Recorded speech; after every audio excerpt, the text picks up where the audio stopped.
کہ ایک شبانہ روز، ایک دن ایک رات مکمل ایک بچہ یا ایک بچی دودھ پی لے کسی خاتون سے، اور جب بھی ضرورت پڑے اس نے دودھ پیا اور مکمل پیا، پیٹ بھرنے تک پیا، یا 15 مرتبہ دودھ پیا ہو کسی خاتون کا، تو پھر اس خاتون کا جو شوہر ہے جس سے اس نے اس وقت بچہ جنا اور دودھ اس کے سینے میں آ رہا، وہ شوہر، اس شوہر کے ماں باپ بھی اس بچے اور بچی کے لیے محرم ہیں، اس شوہر کے والدین ماں باپ محرم ہیں، اور اس شوہر کے بہن بھائی محرم ہیں،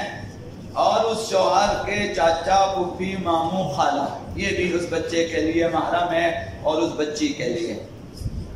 تو یہ یاد رکھنا چاہیے کہ کم و بیش ذہنوں میں رہیں، اگرچہ سارے مسائل یاد نہ رکھ سکیں ذہنوں میں رکھیں کہ اس طرح سے محرمیت پیدا ہو جاتی ہے اور شادی نہیں کر سکتے یہ لوگ آپس میں۔ تو پرسوں بھی آپ کی خدمت میں عرض کیا کہ اب جس بچے نے دودھ پیا ہے اس خاتون کا، تو اس خاتون کی جتنی بیٹیاں ہوگی اس بچے کا باپ ان سے شادی نہیں کر سکتا۔ اگر شادی کیا ہوا ہو پہلے سے اس خاتون کی بیٹی سے، اور اب اس خاتون نے اس بچے کو دودھ پلایا ہے، تو وہ خاتون جو ہے اس کا نکاح ٹوٹ جائے گا اور وہ اس کو جدا ہونا چاہیے اپنے شوہر سے۔ تو یہ عرض کیا، تو یہ محرمیت کا ایک سلسلہ تھا۔ اب ایک حدیث مبارکہ ہے ماؤں کے مقامات خداوند متعال کے ہاں کس قدر ہے، یہ ماؤں کو سوچنا چاہیے، اور جو خطرات ہیں پیغمبر اسلام نے بیان فرمایا وہ بھی، کہ یا معشر النساء، اے عورتوں خواتین سے فرمایا کہ تصدقن ولو من حلیکن، تم لوگ صدقہ دیا کرو، خواتین سے فرمایا تم لوگ صدقات دیا کرو اگرچہ اپنے زیورات سے ہی کیوں نہ ہو، تمہیں انگوٹھی بیچنا پڑے، زیورات بیچنا پڑے، صدقہ دینے کے لیے صدقہ دیا کرو، ولو بتمرۃ، اگرچہ ایک خرما ہی کیوں نہ ہو۔ اگر تمہارے پاس سرمایہ نہیں ہے، زیورات نہیں ہے، تو پھر آپ جو ہے ایک خرما ہی کہیں سے لا کر صدقہ دو، اور اگر ایک خرما بھی نہیں دے سکتے وَلَوْ بِشِقِّ تَمْرَةٍ، ایک خرما کا ایک حصہ، اگر مثلا آدھا خرما صدقہ دے سکتے ہو تو آدھا خرما صدقہ دیا کرو۔ وجہ کیا ہے؟ ایک تو صدقے کی طاقت آپ ذہن میں رکھیں، فَإِنَّ أَكْثَرَكُنَّ حَطَبُ جَهَنَّمْ، تم عورتیں، اکثر عورتیں جہنم کی ایندھن ہیں، جہنم کے لیے، نار جہنم کے لیے ایندھن بننے والی ہیں، اس لیے صدقات دیا کریں۔ اِنَّكُنَّ تُكْثِرْنَ اللَّعْنَ، تم لوگ کیوں جہنم میں جانے والی ہیں؟ فرمایا کہ اکثر تم لوگ نفرین کرنے والی ہیں، عورتیں آپس میں نفرین کرتی ہیں،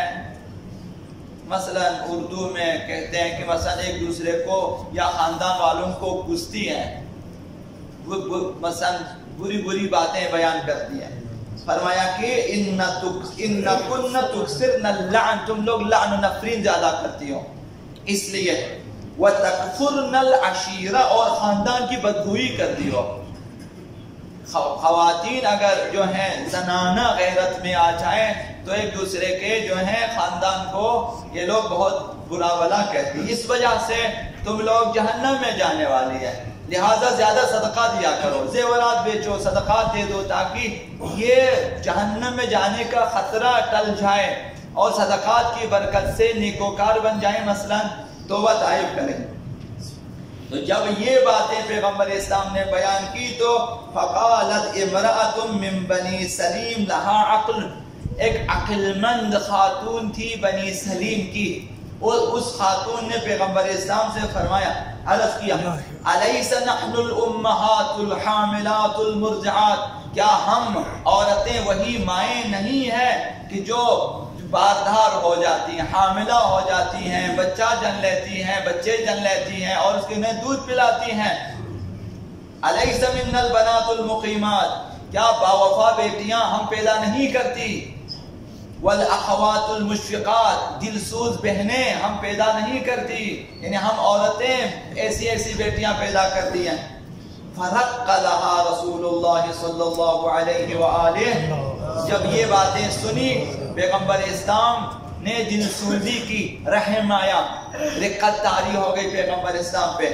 فرمایا فقال حاملات والدات مرضعات رحیمات، ٹھیک ہے تم لوگ حاملہ ہو جاتی ہیں، باردار ہو جاتی ہیں، پھر بچے جن لیتی ہیں، پھر دودھ پلاتی ہیں اور دل سوزی بھی کرتی، رحم دل بھی ہیں، لیکن لولا ما یاتین الی بعولتہن، لیکن وہ اذیتیں جو تم اپنے شوہروں کو دے دیتی ہو، اگر یہ اذیتیں نہ ہوتی ما دخلت مصلیۃ منہن النار، تو تم میں سے کوئی بھی نماز گزار خاتون جہنم میں نہ جاتی. تو ایک سب سے بڑی وجہ ہے خواتین کے جہنم میں جانے کی، وہ یہ ہے کہ شوہروں کے خلاف ان کی زبان درازیاں، اذیت و آزار اور بدگوئیاں اور خاندان کے بارے میں، یعنی خواتین کی زبانیں انہیں جہنم میں لے جاتی ہیں، خواتین کی باتیں. اب اس لیے پیغمبر اسلام نے فرمایا سب کچھ ہے، صرف شوہروں کو اذیت نہ دو، تم میں سے کوئی بھی جہنم میں نہیں جائے گی اگر نماز گزار ہو.